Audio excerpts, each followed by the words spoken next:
وقال الله تبارك وتعالى في القرآن المجيد والفرقان الحميد في موضع آخر: والله جعل لكم من بيوتكم سكنا۔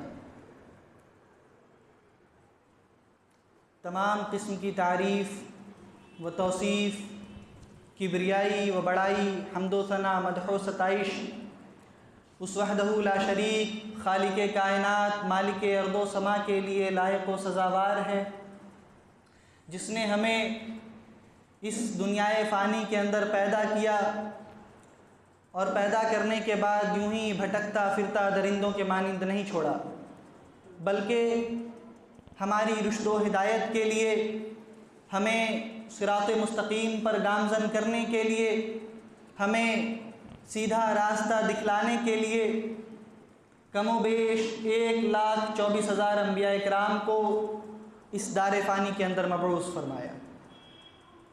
درود و سلام نازل ہو تمام انبیاء کرام پر، خصوصاً آخری نبی تاجدار مدینہ رسول عربی جناب محمد الرسول اللہ صلی اللہ علیہ وسلم کے اوپر۔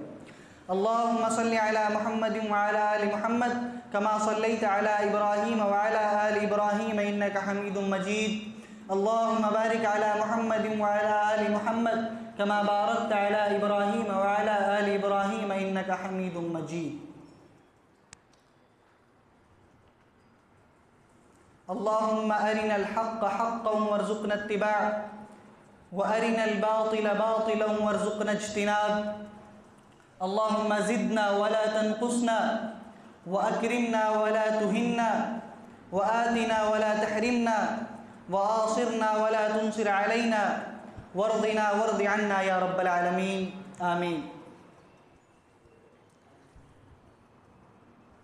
محترم حضرات، آج کے اس خطبہ جمعہ میں میں جس موضوع کے تحت لب کشائی کرنے کی جسارت کر رہا ہوں وہ ہے گھروں کی اصلاح کیسے کریں۔ گھروں کی اصلاح کیسے کریں؟ گھر یقیناً اللہ رب العالمین کی ایک عظیم نعمت ہے، جس کی اہمیت اور قدر و قیمت صرف ایک مسافر اور ایک بے گھر ہی محسوس کر سکتا ہے۔ گھر وہ ہے جس میں انسان رہتا ہے، پرورش پاتا ہے، سردی کی شدت ہو یا گرمی کی حدت، ان کے موقع پر اپنے گھر کے اندر پناہ لیتا ہے۔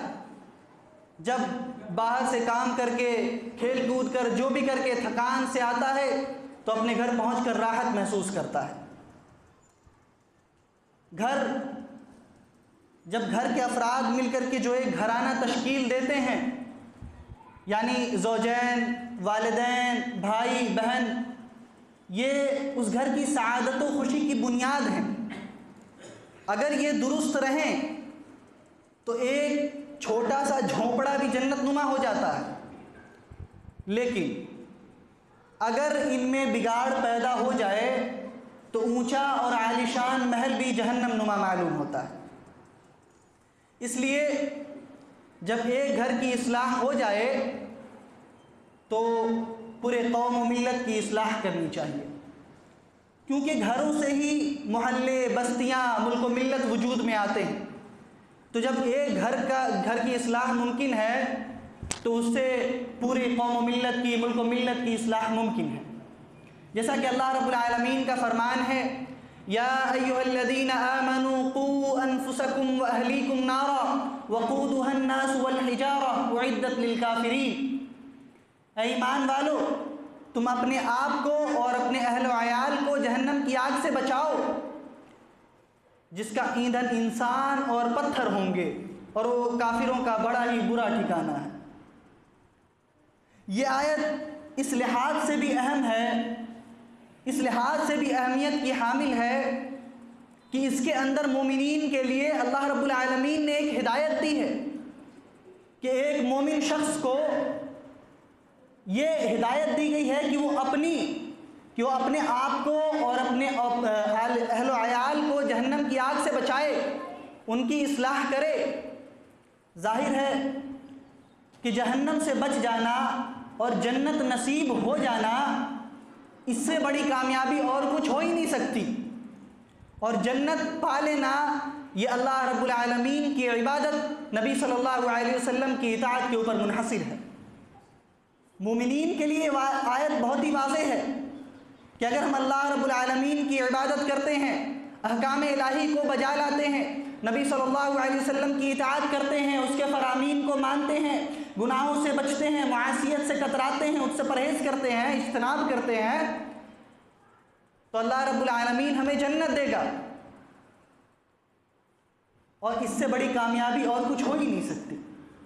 اس آیت کی تفسیر میں اس روایت کو بیان کرنا ضروری ہے کہ جب یہ آیت نازل ہوئی تو حضرت عمر بن خطاب رضی اللہ تعالیٰ عنہ نبی صلی اللہ علیہ وسلم کے پاس آئے اور فرمایا، اے اللہ کے نبی صلی اللہ علیہ وسلم، میں اپنے آپ کو جہنم کی آگ سے کیسے بچاؤں؟ یہ تو میں سمجھ گیا کہ اللہ کی عبادت کر کے، گناہوں سے بچ کے، معاصیت سے پرہیز کر کے، نبی صلی اللہ علیہ وسلم کی اطاعت کر کے، سنت رسول اللہ پر عمل کر کے میں اپنے آپ کو جہنم سے بچا سکتا ہوں، یہ تو میں سمجھ گیا، لیکن میں اپنے اہل و عیال کو جہنم کی آگ سے کیسے بچاؤں؟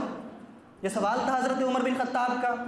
اللہ کے نبی صلی اللہ علیہ وسلم نے فرمایا کہ وہ اس طرح کہ جس چیز کا اللہ رب العالمین نے تمہیں کرنے کا حکم دیا ہے، تم ان چیزوں کے کرنے کا اپنے اہل و عیال کو حکم دو، اور جن چیزوں سے اللہ رب العالمین نے تمہیں منع فرمایا ہے ان چیزوں سے تم اپنے اہل و عیال کو منع کرو، تو یہ تمہارے لیے جہنم سے، ان کے لیے، تمہارے اہل و عیال کے لیے جہنم سے بچنے کا ایک عمل ہوگا، جہنم سے بچنے کی ایک سیڑھی ہوگی۔ تو ہمیں اپنے اہل و عیال کو جہنم سے بچانا ہے۔ حضرت قتادہ رضی اللہ تعالیٰ عنہ اس آیت کی تفسیر میں لکھتے ہیں کہ اپنے اہل و عیال کو جہنم سے بچانے کا مطلب یہ ہے کہ ہم اپنے اہل و عیال کو اللہ رب العالمین کے فرامین پر چلنے کو کہیں، انہیں اللہ رب العالمین کا حکم بجا لانے کا حکم دیں، کوئی معصیت کرے، کوئی گناہ کا کام دیکھے تو فوراً اس کے سد باب کے لیے جلدی کریں، اور ضرورت پڑے تو اس پر اس کی ڈانٹ ڈپٹ کریں، زجر و توبیخ کریں، ماریں اگر وہ اللہ رب العالمین کی نافرمانی کرتا ہے۔ اور جب وہ دین اسلام کی راہ پر چل رہا ہے، اللہ رب العالمین کے بتائے ہوئے راستے پر چل رہا ہے، تو اس کے بعد اگر اس کے پاس کوئی دشواری آتی ہے، کوئی پریشانی آتی ہے، تو آپ اس میں مدد کریں۔ یہ حضرت قتادہ رضی اللہ تعالیٰ عنہ اس آیت کی تفسیر کرتے ہیں۔ میرے بھائیوں، اور اس سے زیادہ اہم اور ضروری کام اور کیا ہو سکتا ہے کہ اپنے آپ کو اور اپنے اہل و عیال کو حقیقی کامیابی سے ہمکنار کرنے کی کوشش کی جائے، اس سے زیادہ اہم اور ضروری کام اور کچھ نہیں ہو سکتا میرے بھائیوں۔ اور اللہ رب العالمین کا ایک اور مقام پر فرمان ہے، وَأَنذِرْ عَشِيرَتَكَ الْأَقْرَبِينَ، اے حبیب مکرم، اے جناب محمد رسول اللہ صلی اللہ علیہ وسلم، آپ اپنے رشتہ داروں کو ہمارے عذاب سے سب سے پہلے ڈرائیے، اپنے رشتہ داروں کو، اپنے قریبی رشتہ داروں کو سب سے پہلے ہمارے عذاب سے ڈرائیے۔ جب یہ آیت نازل ہوئی تو اللہ کے نبی صلی اللہ علیہ وسلم نے قریش کی تمام شاخوں کو اکٹھا کیا اور ہر ایک شاخ کے لوگوں سے مخاطب ہو کر کے کہا کہ اپنے آپ کو جہنم کی آگ سے بچاؤ، روز جزا کو، قیامت کے دن کو میں تمہارے کسی کام نہ آؤں گا۔ پھر اپنی بیٹی، اپنی پیاری بیٹی حضرت فاطمہ رضی اللہ تعالیٰ عنہ سے مخاطب ہوتے ہیں اور کہتے ہیں، یا فاطمہ بنت محمد، اے فاطمہ بنت محمد، سلینی ما شئت من مالی فلا اغنی عنک من اللہ شیئا، کہ اے میری بیٹی، اپنے آپ کو جہنم کی آگ سے بچاؤ، اور میرے مال میں سے تم جو بھی چاہتی ہو، میرے گھرانے سے، میری جائیداد سے، میرے ترکہ میں سے تم جو چاہتی ہو تم کو سب ملے گا، تم جو چاہو میں تم کو دے دوں گا، لیکن قیامت کے دن اللہ رب العالمین کے مقابلے میں تمہاری کوئی مدد نہ کر سکوں گا۔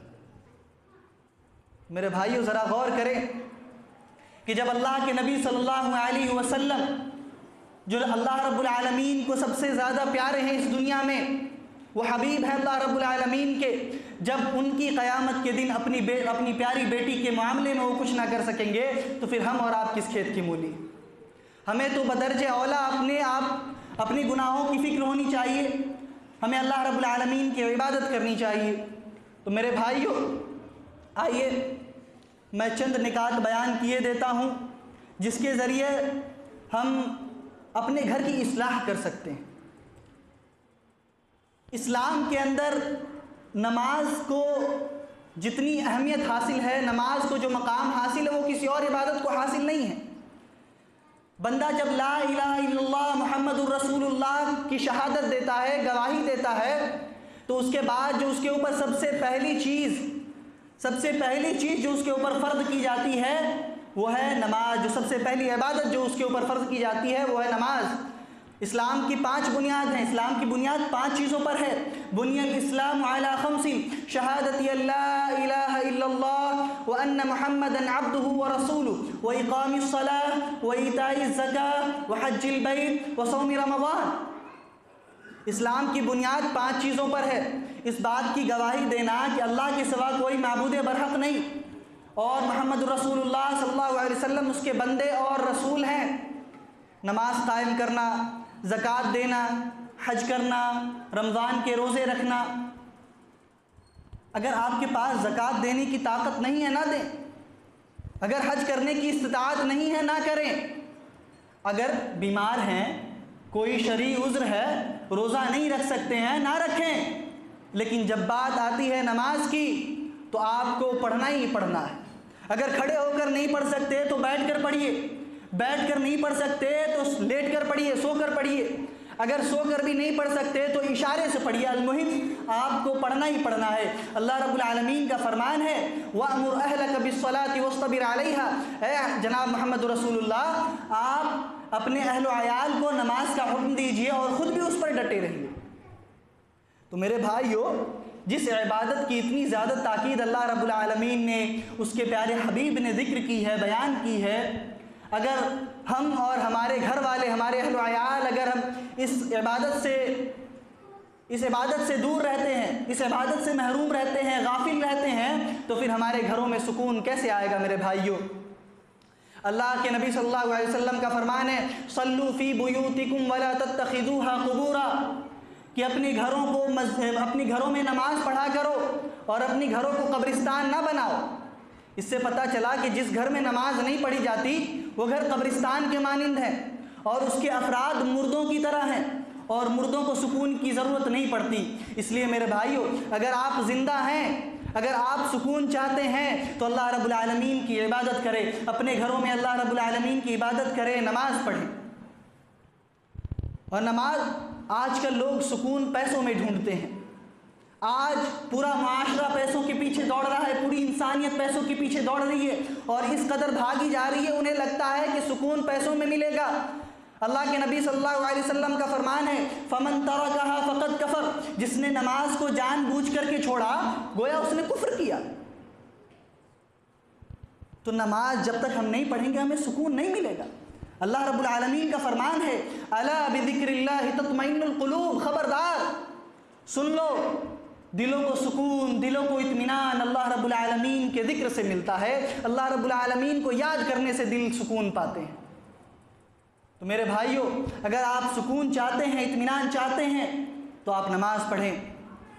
جیسا کہ ہماری تخلیق جو ہوئی ہے، ہماری تخلیق کا جو مقصد ہے یہ اللہ رب العالمین کی عبادت کرنا ہے۔ اللہ رب العالمین نے فرمایا وَمَا خَلَقْتُ الْجِنَّ وَالْإِنسَ إِلَّا لِيَعْبُدُونَ، کہ ہم نے جنات اور انسان کو اپنی عبادت کے لیے پیدا کیا ہے۔ تو ہماری تخلیق کا جو مقصد ہے یہ اللہ کی عبادت کرنا ہے، اور کبھی بھی مقصد کے اوپر ضرورت کو ترجیح نہیں دی جاتی ہے، کبھی بھی ضرورت کے لیے مقصد کو ترک نہیں کیا جاتا ہے۔ آپ اس کی مثال اس سے سمجھیں کہ آپ کو دلی جانا ہے، آپ نے ٹرین کی ٹکٹ کٹائی ہوئی ہے اے سی کی، آپ اسٹیشن پر کھڑے ٹرین کا انتظار کر رہے ہیں، 5 منٹ میں ٹرین آنے والی ہے۔ اسی وقت آپ کو بھوک کا احساس ہوتا ہے، آپ کو بھوک لگتی ہے، آپ کا مقصد کیا ہے؟ دلی پہنچنا، لیکن بھوک لگی ہے تو کھانا کھانا آپ کی ضرورت ہے۔ تو کیا آپ اپنی ضرورت کے لیے اپنے مقصد کو چھوڑ دیں گے؟ کیا آپ کھانا کھانے کے لیے ٹرین کو چھوڑ دیں گے، اس پر سوار نہیں ہوں گے؟ نہیں میرے بھائیو، ایسا نہیں۔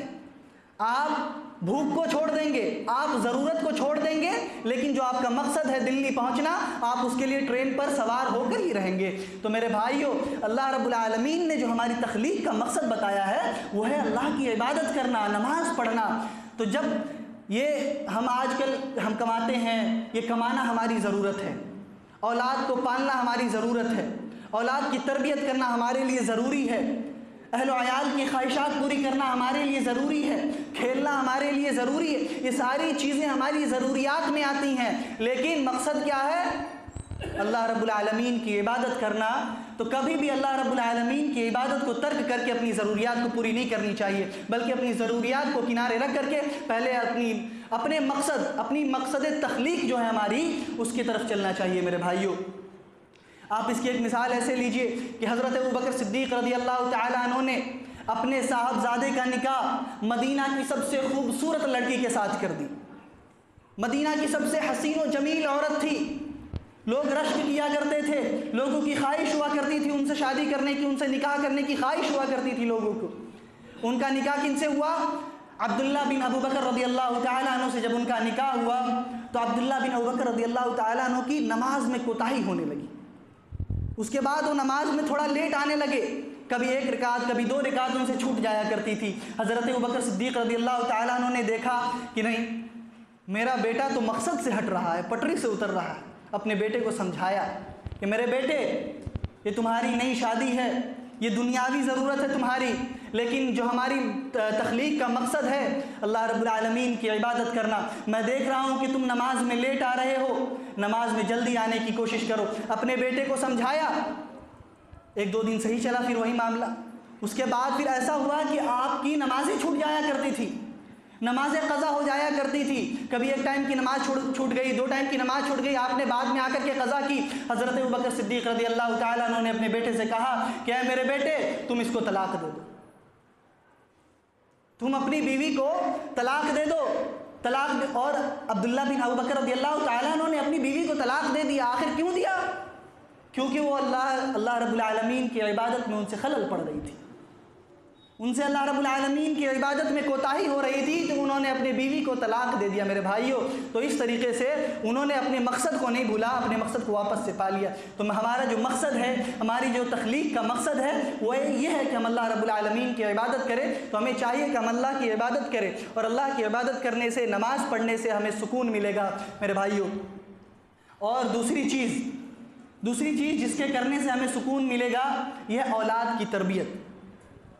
اولاد کی تربیت اسلامی گھرانے کی ایک اہم ضرورت ہے، ایک نمایاں خوبی ہے، اور اسی کا تقاضا ہے کہ ہم اپنے اولاد کو علم نافع سے آراستہ و پیراستہ کریں، اور یہ ہمارے والدین کے اوپر فرض بھی ہے۔ اللہ کے نبی صلی اللہ علیہ وسلم کا فرمان ہے کہ کل مولود یولد علی الفطرہ فابواہ یہودانہ او ینصرانہ او یمجسانہ، کہ تمام بچہ فطرت اسلام پر ہی پیدا ہوتا ہے، پھر اس کے والدین اسے یہودی بنا دیتے ہیں، نصرانی بنا دیتے ہیں، مجوسی بنا دیتے ہیں۔ تو گھر میں جیسا چال چلا جائے گا، گھر میں لوگ جس طرح کی حرکات کریں گے، جس طریقے سے ان کی تربیت کی جائے گی، بچہ بچپن میں جو چیزیں اپنے گھر میں ہوتے ہوئے دیکھے گا وہ وہی سیکھے گا۔ تو اگر ہمارا گھر ایک اسلامی گھرانہ ہے، ایک اسلامی معاشرہ ہے، تو ہمارا بچہ صحیح سالم مسلم بن کر کے ابھرے گا۔ لیکن اگر ہم سے اس میں کوتاہی ہوئی تو پھر اللہ رب العالمین نے ایک مقام پر بچے کو آزمائش بتایا ہے۔ اللہ کا فرمان ہے انما اموالکم و اولادکم فتنہ، کہ بے شک تمہارے اولاد اور تمہارے مال تمہارے لیے فتنہ ہے۔ لیکن ایک مقام پر اللہ رب العالمین نے اولاد کو نعمت بھی قرار دیا ہے، جیسا کہ اللہ رب العالمین کا فرمان ہے للہ ما فی السماوات وما فی الارض یخلق ما یشاء یہب لمن یشاء اناثا ویہب لمن یشاء الذکور ویتزوجہم ذکرانا واناثا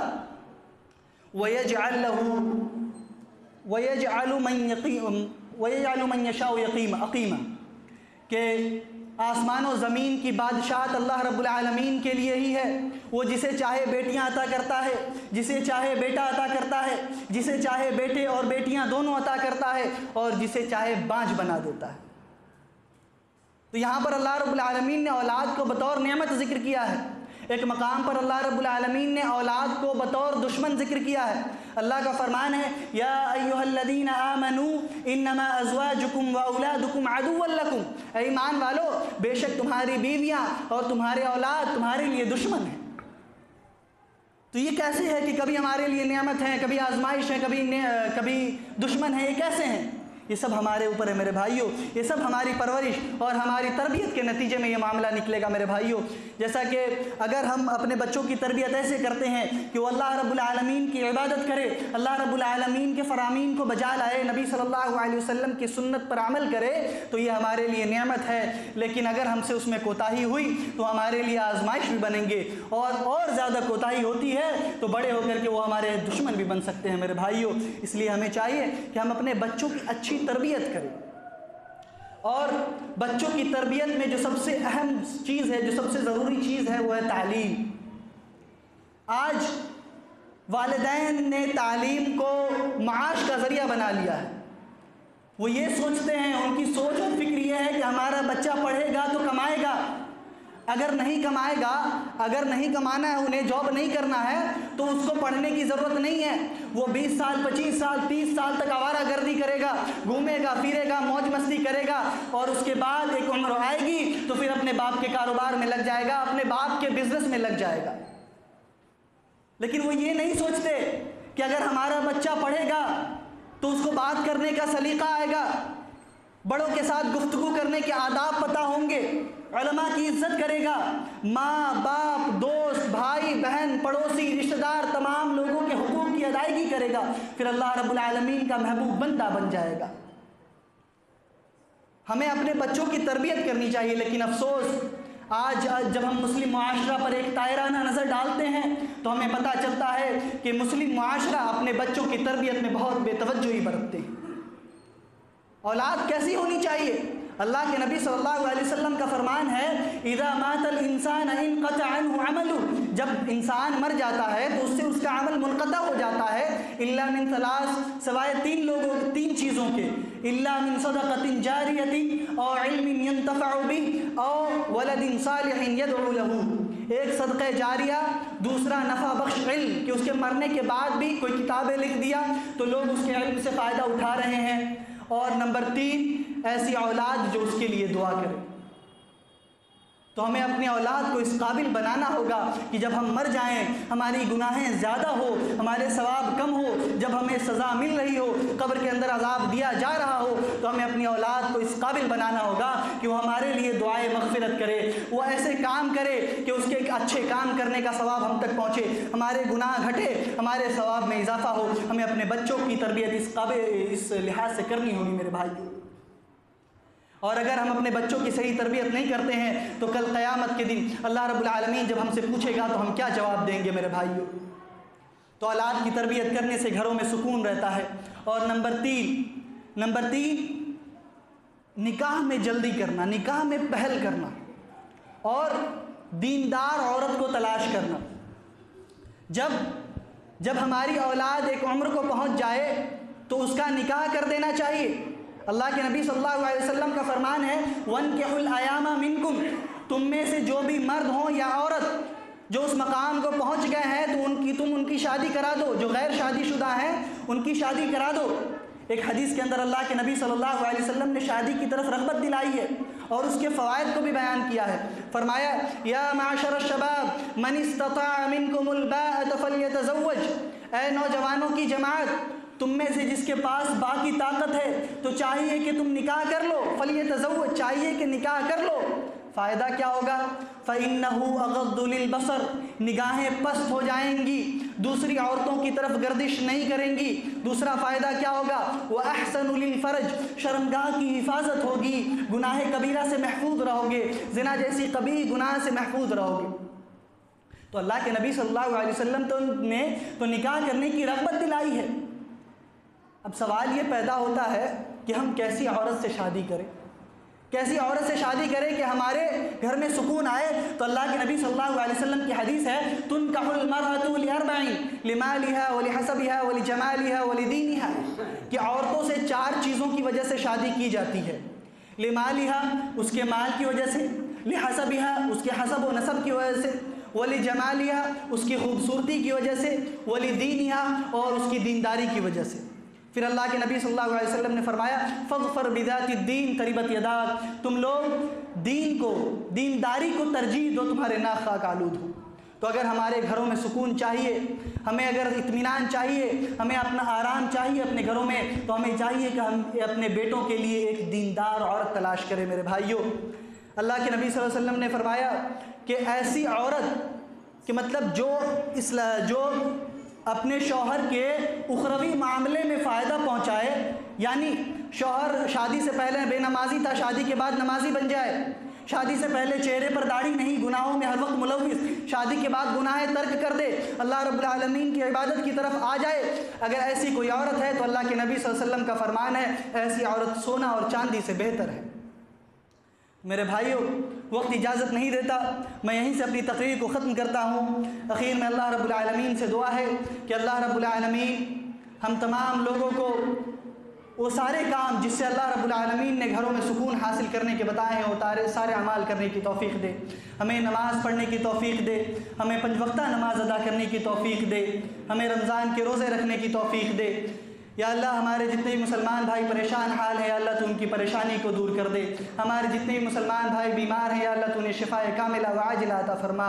یا اللہ ہمارے جتنے بھی مسلمان بھائی پر ظلم و ستم کیا جا رہا ہے، خصوصاً فلسطین کے اندر، یا اللہ تو ان تمام مسلمان بھائیوں کو صبر جمیل عطا کر اور ان کافروں کو، ان ظالموں کو اچھا بدلہ دے۔ یا اللہ تو جیسا بھی انہیں دے سکتا ہے دیتا ہے۔ تو نے آج سے پہلے بہت ساری مثالیں قرآن میں بیان کی ہیں کہ جنہوں نے حد سے تجاوز کیا، نبی صلی اللہ رب العالمین کے فرامین کو نہیں مانا، اس کو پسے پشت ڈالا۔ اے اللہ قرآن میں ہم نے واقعات پڑھے ہیں، تو نے اسے نیست و نابود کر دیا، کبھی بستیاں پلٹ دی، کبھی 2 پہاڑوں کے درمیان رون دیا۔ اے اللہ تو ان ظالموں کو بھی ویسا ہی سزا دے اور صبر جمیل عطا فرما فلسطین کے مسلمانوں پر۔ اے اللہ بہت گرمی ہو گئی ہے، اے اللہ ایسی گرمی کہ لوگ مرنے پر آ گئے ہیں، حالت بہت خراب ہو گئی ہے۔ اللہ تو اپنی رحمت نازل فرما دے، یا اللہ تو اپنی رحمت ہمارے اوپر نازل فرما دے، یا اللہ تو بارش نازل فرما دے۔ یا حنان یا منان یا بدیع السماوات والارض یا ذا الجلال والاکرام یا حی یا قیوم برحمتک استغیث، آمین یا رب العالمین۔ وآخر دعوانا الحمد للہ رب العالمین۔